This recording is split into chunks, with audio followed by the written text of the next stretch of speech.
Dans les années 80, les robots n'étaient pas seulement des machines froides ou des menaces. Ils pouvaient être drôles, maladroits, attachants et parfois même tomber amoureux. Aujourd'hui, on va replonger dans cette époque un peu à part où les circuits et le métal pouvaient créer de vraies émotions avec une sélection de films où les machines deviennent presque humaines. Impossible de parler de robots emblématiques de cette époque sans évoquer Johnny Five dans Short Circuit. Un robot militaire qui prend la foudre et se retrouve à déambuler, s'émerveillant de la vie et est devenu subitement doué d'intelligence humaine. Il tombe sur Stephanie, alias Ali Sheedy, figure emblématique des années 80, et c'est le coup de foudre entre les deux. Elle est douce, rigolote et accueille des chats par paquet, alors pourquoi pas une boîte de conserve intelligente? L'armée recherche son robot disparu dans la nature et bien entendu Stephanie ne les laissera pas faire et ses créateurs Newton et Ben non plus. Short Circuit 2 verra le jour 2 ans après et sera une excellente suite. Johnny Five débarque à New York pour aider Ben à confectionner des jouets pour son nouveau business. Le problème, c'est qu'il ne tient pas en place et a besoin de se ressourcer et d'apprendre tout le temps. Il découvrira la ville, les gens, la vie et les mauvaises rencontres. On est sur de la comédie d'action plus poussée que dans le premier, axée sur la complexité de Johnny et son côté attachant,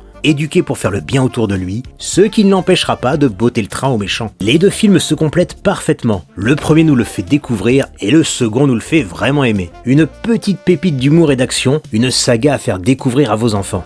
On poursuit avec Miracle sur la 8ème rue, une production en bleen, et ça se sent. L'histoire se déroule dans un vieil immeuble new-yorkais un peu délabré, où les habitants s'accrochent pour ne pas se faire expulser par un promoteur véreux aux méthodes musclées. Au milieu de ce quotidien assez dur, des petits robots débarquent un peu comme par magie dans un cabanon sur le toit de l'immeuble, abritant tout un tas de ferrailles et d'appareils électriques. Ils commencent à aider tout le monde à leur manière. Ce qui est génial, c'est que le film ne cherche pas à expliquer grand chose. Les robots sont là, ils observent, ils comprennent, et surtout ils réparent. Mais pas seulement les objets, ils réparent aussi un peu les gens. Il y a une vraie tendresse dans toutes les interactions, notamment avec les personnages les plus fragiles. Visuellement, on est en plein dans les années 80, il n'y a aucun doute. Effets spéciaux simples, mécaniques, mais qui donnent énormément de charme. Et au final, ça renforce même le côté vivant de ces petites machines.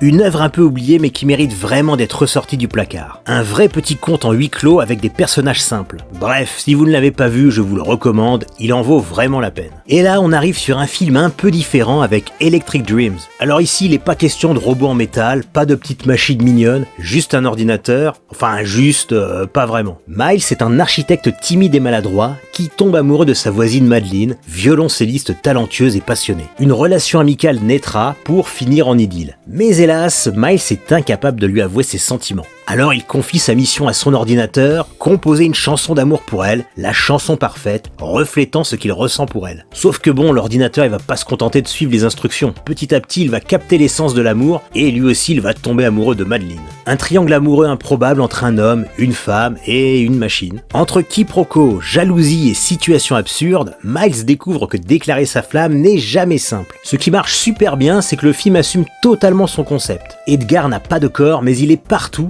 dans la lumière, dans la musique, dans les objets, il observe, il réagit, il ressent. Et au final, il devient presque plus présent que les personnages humains. On est encore dans le stéréotype de la comédie science-fiction des années 80, que ce soit dans la musique, dans l'esthétique, dans la façon de représenter la technologie, mais aussi quelque chose d'un peu étrange, presque dérangeant par moments. Parce que bon, au fond, le film pose une question assez simple. À partir de quand une machine devient trop humaine ? Electric Dreams nous montre une autre facette, celle d'une machine qui ressent vraiment, mais qui ne sait pas quoi faire de ses émotions. Entre romance, humour tendre et ambiance typique de cette époque, Electric Dreams raconte avec poésie et légèreté que parfois l'amour échappe à toutes les règles, même celles que l'on croit maîtriser, même celles qui nous paraissent impossibles. À voir ne serait-ce que pour la scène de la rencontre musicale entre Madeline et Edgar. Et pour conclure ce top, j'aurais pu évidemment parler de Heart Beeps ou de Too Much, moins connus, mais qui avaient toute leur place. Mais j'ai choisi de parler de Daryl, en sortant un peu du cadre robot en métal, et puis parce que j'adore ce film, et que c'était ma première vidéo sur cette chaîne.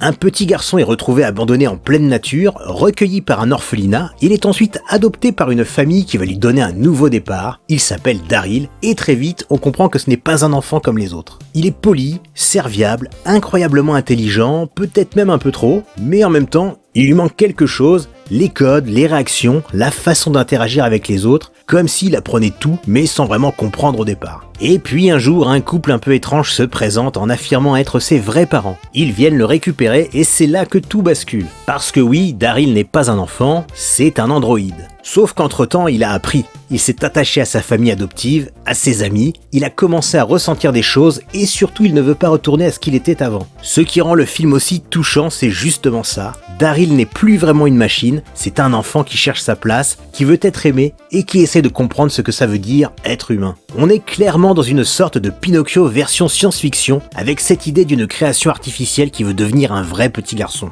Et au final, Daryl réussit quelque chose d'assez rare, nous faire oublier complètement la machine pour ne voir qu'un enfant. Et si vous avez aimé ces histoires, rassurez-vous parce que la prochaine fois on explorera un autre côté des robots, ceux qui ne sont pas là pour nous aimer, mais pour semer un peu le chaos. Les machines deviennent alors beaucoup moins gentilles et ça promet d'être beaucoup plus électrique.